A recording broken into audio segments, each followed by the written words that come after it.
So, have you ever had the problem where one of the potatoes that you bought goes bad?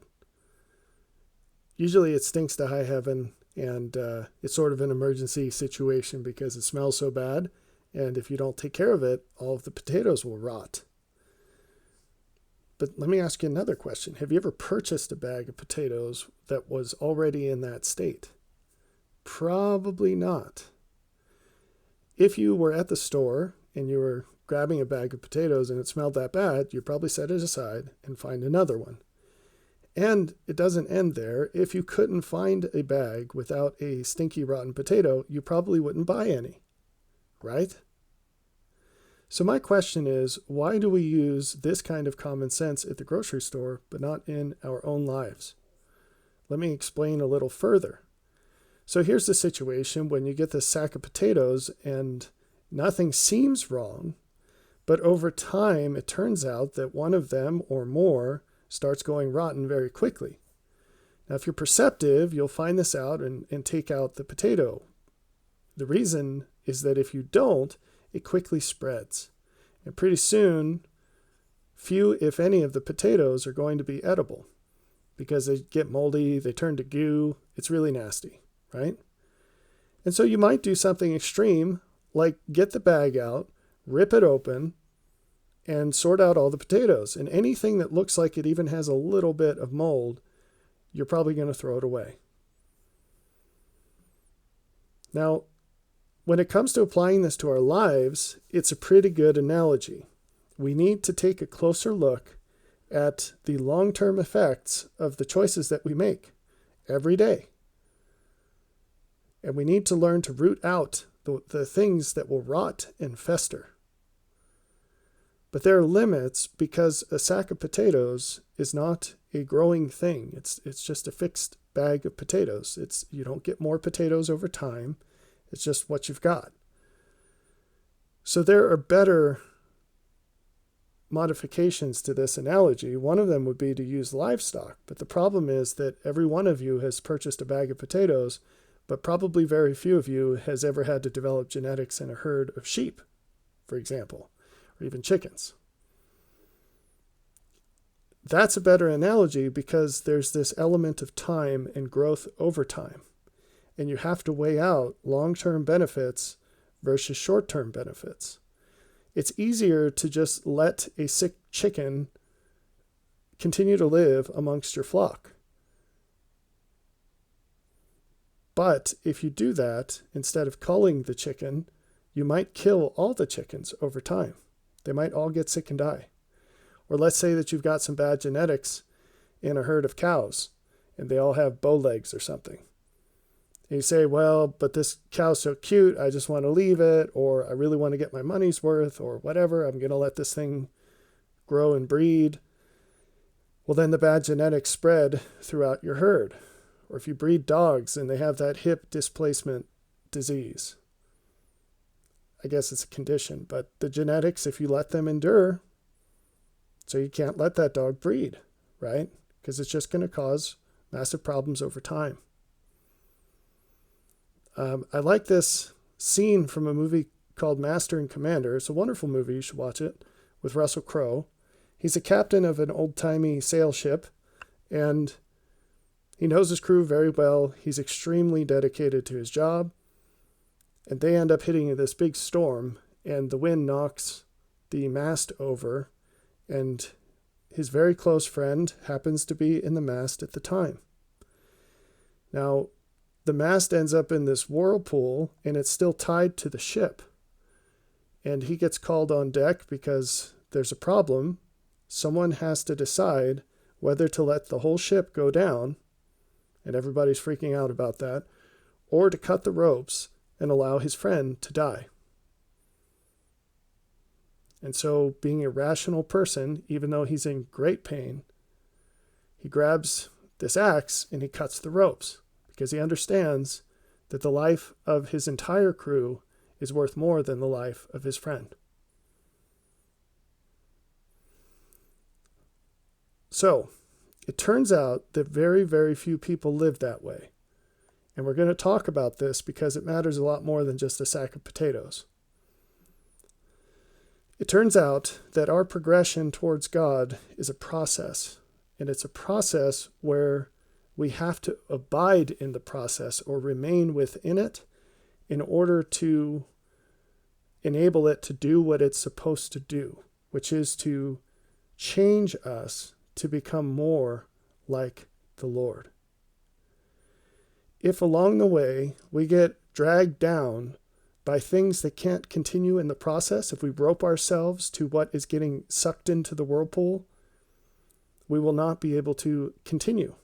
We will not be able to abide. And as the Lord taught when in the parable of the true vine in John chapter 15, I believe, he said, "Without me ye are nothing." If we want to abide, we have to abide in him. And what that means is that we continuously do what he would do in our place as far as we understand it. And over time, he'll teach us more and more about how he really is.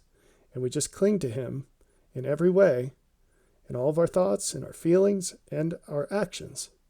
And that's what it means to abide. There's a scripture in Isaiah 33. I'll just read a few verses. This is from the Gileadi translation. It says, "The sinners in Zion are struck with fear. The godless are in the grip of trembling. Who among us can live through the devouring fire? Who among us can abide eternal burning? They who conduct themselves righteously and are honest in word, who disdain extortion and stay their hand from taking bribes, who stop their ears at the mention of murder, who shut their eyes at the sight of wickedness. They shall dwell on high, the impregnable cliffs are their fortress. Bread is provided them, their water is sure." Now many people have grossly misunderstood this passage through time, including the people that killed Jesus, because they didn't understand what this was actually saying.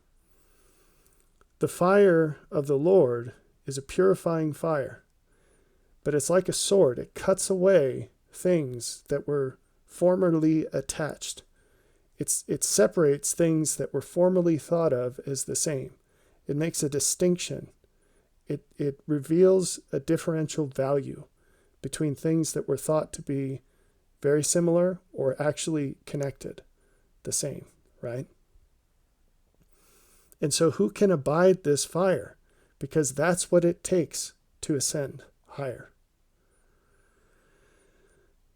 And now we get into the great confusion. They who conduct themselves righteously. What does righteous mean? It means to be like the Lord. What does it mean to conduct yourself righteously? To conduct, if you're a trained conductor, what are you? You're a driver. You steer, now trains are on rails, but if you're a conductor of a coach, a bus, you drive that bus. You turn, you control the acceleration, you're the person driving this thing. And what are you conducting towards or according to? What Christ would do in your place. To conduct yourself righteously means to live your life exactly as you sincerely believe the Lord would. That is a condition to abide in the fire.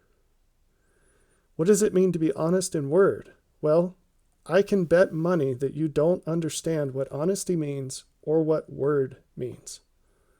Word is everything that you choose. If it's a choice that could be made, it falls within the definition of word in the scriptures. When the Lord says that he is the Word, or when John describes him as the Word, in the beginning was the Word, and the Word was with God, and the Word was God. That's the beginning of John, chapter 1. What does that mean? It's a character of Christ.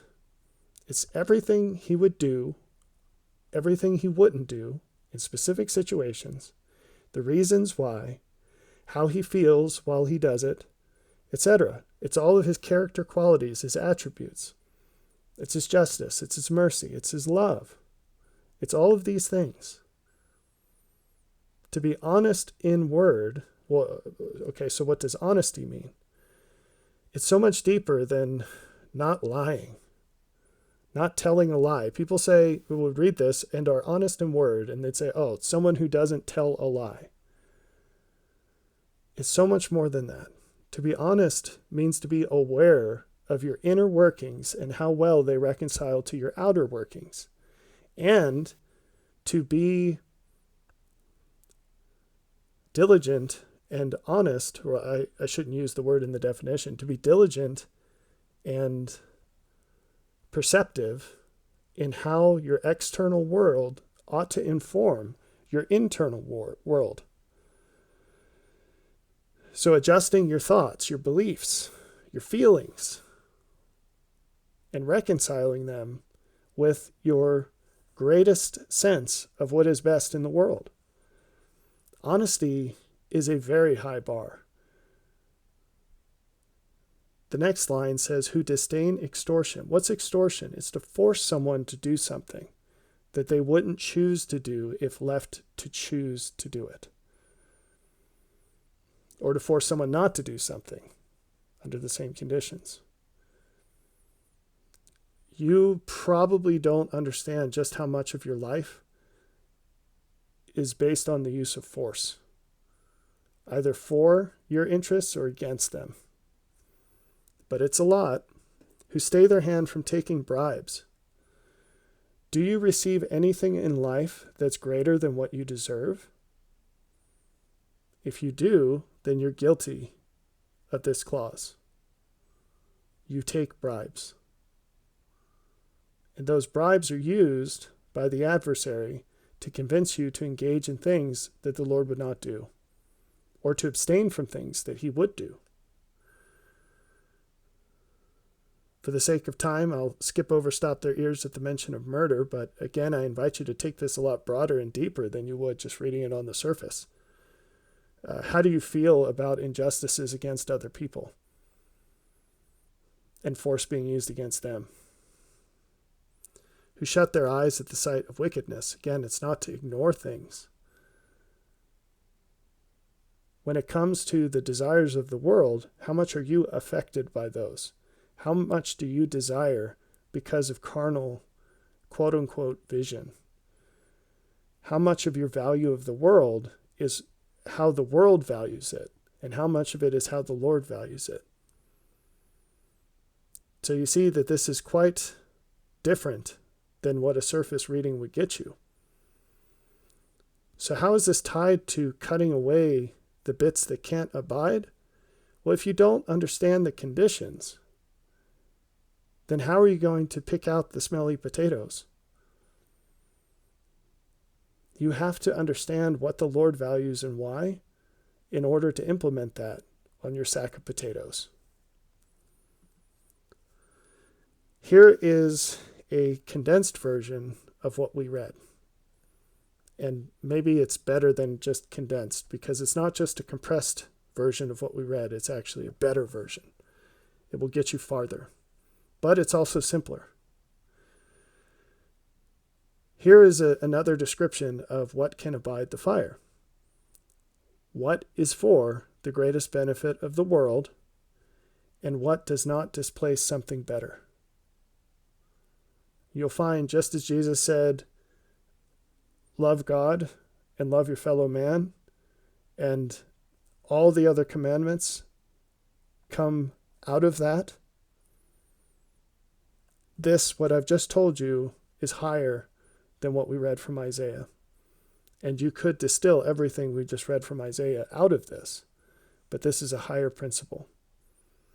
Fill your life with what is for the greatest benefit of the world, and remove from it anything that displaces something better. Here 2 Nephi 26:24, speaking of the Lord, he doeth not anything save it be for the benefit of the world. For he loveth the world, even that he layeth down his own life, that he may draw all men unto him. Wherefore he commandeth none that they shall not partake of his salvation. The thing is that as you live your life in full adoption of the Lord's purpose, as far as you see it and understand it at present, you're going to realize more clearly how things in reality exist, how they're connected, how they relate to one another, what their value is. And you're going to find that an awful lot of things are connected in ways that you didn't understand before. Most importantly, you're going to find that there are an awful lot of things that can't coexist. And so you're going to look at your sack of potatoes and you're going to say, if I leave this one in here, everything else is going to rot and I'll have nothing of value. Or you're going to look at your flock of birds and you're going to say, these birds have bad genetics, and if I allow them to reproduce and abide, it's going to poison the whole flock. And so on and so forth. Now here's a critical key to implementing this in your life. You cannot do this passively. You have to think about your life and intentionally order it. You have to look at everything in your life and make a rank order list of what is important. You have to sort everything you spend your time, talents, emotional energy, and everything else on by how valuable it is. Because that's the only way you can decide between things.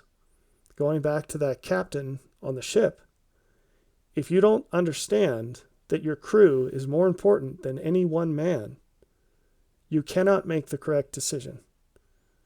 If he had made that decision based on his emotions, every single one of those people would have died. And you might think, well, that's an extreme example. I mean, we're not captains on old-timey sail ships. You would be surprised. If you had more understanding, you'd see that your life is chock full of things that cannot coexist. You just don't realize it yet. Or if you do realize it, you're actively ignoring that fact. You have to prioritize your life in order to recognize what can't abide. And if you don't do this, what you leave in your life will absolutely sink you.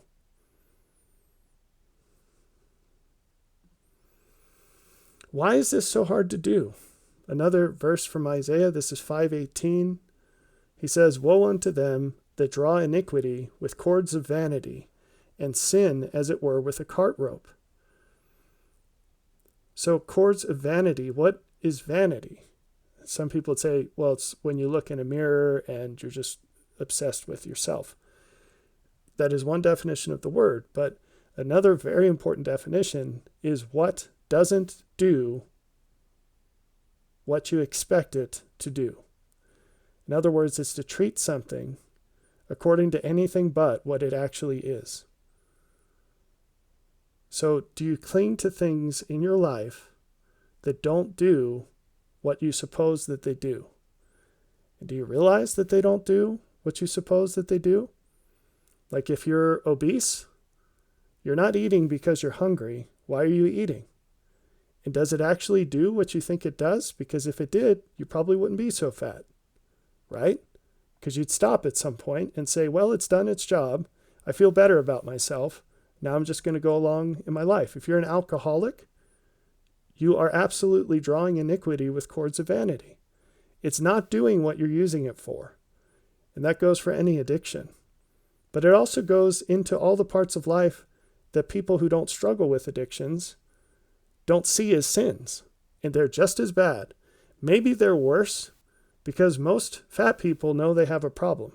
And most alcoholics know they have a problem. Do you fill your life with more work than you need to do, and you're displacing something better like your family? Because if you are, not only are you sinning just like an obese person or an addicted person, but your sin is worse because you're hiding it. You're not recognizing that it's a bad thing. It's just as bad.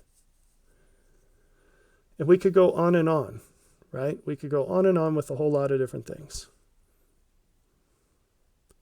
But if we spent more time on this, the things we would enumerate are very close to home.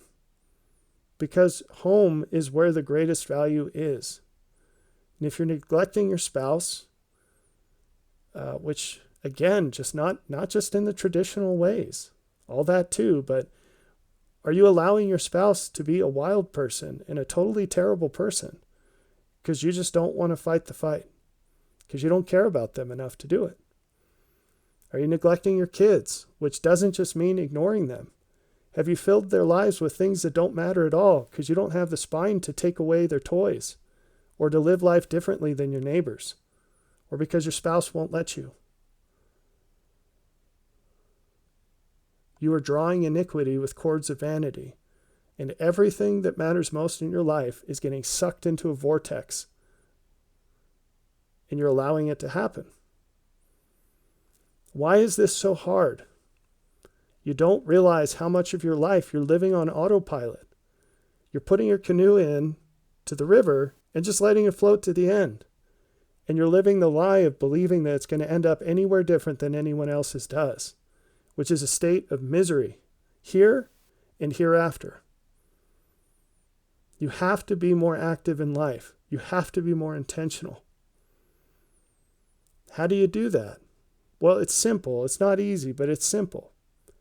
You think about everything in terms of cost and benefit over time. And the more adequately you do this, the better off you are.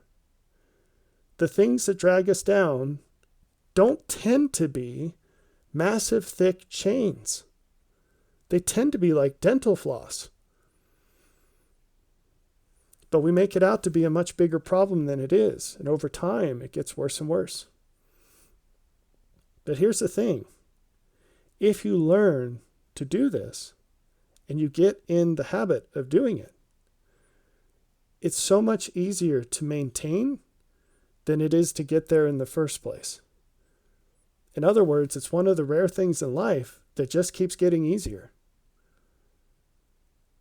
It gets to the point where you have to try really hard to not be this way. And that's wonderful. So I encourage you to make these changes. Now, I've given you a lot to work on here just with these general principles. But if you get to the point where you could use more, check out the book, Joy on Purpose. And you'll probably run out of motivation to do it further before you run out of the tools given in the book.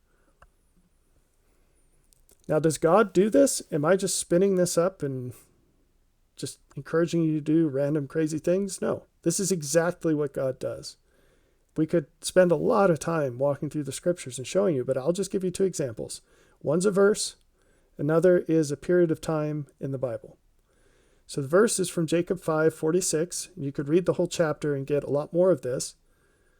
But the idea is that there are corrupt trees in this person's vineyard, and the person is a figure of Christ. It's a master of a vineyard. And there are trees that are corrupted, and they're not bringing forth fruit. And he says they're of no worth but to be hewn down and cast into the fire. And it grieveth me that I should lose them. You have to cut down the trees that don't bear good fruit. You have to do it. If you want to spare the other trees, it's the only way. Another example, and I like this because it highlights the precision of how to do this, is the way in which God destroyed the Canaanites. Because if you read that carefully, you'll find that there are different tactics used on different tribes of the Canaanites. There wasn't a uniform rule applied. So in some cases, they only destroyed the things, I did this in reverse order. In some cases, they went full bore and they just destroyed everything. In some cases, they kept what could pass through the fire, which obviously is nothing living and also nothing made out of wood or anything else that's combustible. In other cases, they were allowed to spare certain groups of people. And when I say groups, I mean subsets of the whole group. So the whole tribe wasn't allowed to survive, but some of them were, and there were specific rules given. And so this is not the case of just willy-nilly chopping all these things out of your life. You really have to think about what can stay and what needs to go.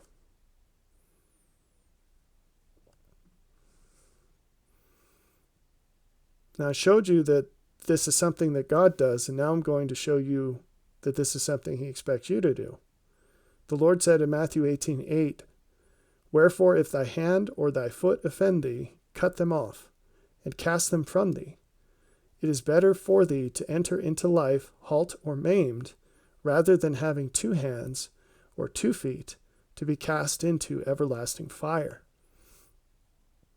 This is exactly the analogy from that movie Master and Commander. As soon as you detect that something cannot abide, that it can't ascend, that it can't stay with you if you go to a better place, you have to cut it off and throw it in the fire. It doesn't matter if it's your hand or your foot. So the things that we identify as part of ourselves, an awful lot of those things are going to have to go to make room for what comes from God and is better. There are many, many things that cannot coexist, and you have to choose between them. In D&C 131, the Lord said, "For I, the Lord, cannot look upon sin with the least degree of allowance." And what is sin? It's less than what's best. We read that in James, for example. And so once you've detected that something is sin, that it's less than what's best, it has to go. Why? Because if you want to abide with the Lord, what cannot abide with the Lord has to go. If you cling to it, then you're choosing to not abide with him. And you have to go too. Here's another picture of this from D&C 58:43. The Lord says, "By this ye may know, if a man repenteth of his sins, behold, he will confess them and forsake them. He recognizes what cannot abide, and he chops it off." So in summary, your perception of value changes through time. That's like the potatoes rotting over time. It changes through time. Or the ship. So what happened with the ship? Everything was hunky-dory until they got into a storm. Guess what? There are storms in life. And these challenges show you what's not good enough. It was good enough until now, but now it's not. And so it's got to go. You need to find something better. And you can't find something better when the slot is still taken up by something worse. So cut off the worst thing, throw it away, and move on. And that's an important part that I didn't really focus on in this presentation, but since we're here. So often people say, yeah, I recognize that this isn't what's best, but I'm going to hold on to it until I find something better, and then I'm just going to swap them out. More often than not, that's not possible. In many, many situations, you will never find what is best while you're clinging to what is less than best. Right? A really simple example of this that everyone can understand is if a woman is dating a man who she has no intent of marrying because she thinks he's a bum, but she just doesn't want to be alone, and she's just trying to have a placeholder until she meets the right guy. Guess what? She's never going to meet the right guy, because a quality guy is not going to say, "Oh yeah, just break up with your boyfriend and you can swap out for me." If he finds out that she was dating a guy that she had no intent on marrying, he's going to cross her off the list. So that's a good example. Another example is if you want to make a big old career swap and the next career requires some kind of training to prepare for it, you probably can't do that at the same time as you're working your old job. And many, many more examples abound of this. Very often, you have to cut out the thing that's not going to go before you can find the thing that will. The next summary point is that your actions with respect to value should also change. If your perception of value changes through time, your actions have to as well. Do you see how that works? So go and recognize what can't abide and get rid of it. As you do that, you'll progress to even greater transitions. So I'll leave you with this scripture from 1 Corinthians 13:11. where Paul says, when I was a child, I spake as a child, I understood as a child, I thought as a child. But when I became a man, I put away childish things. And I invite you to do the same.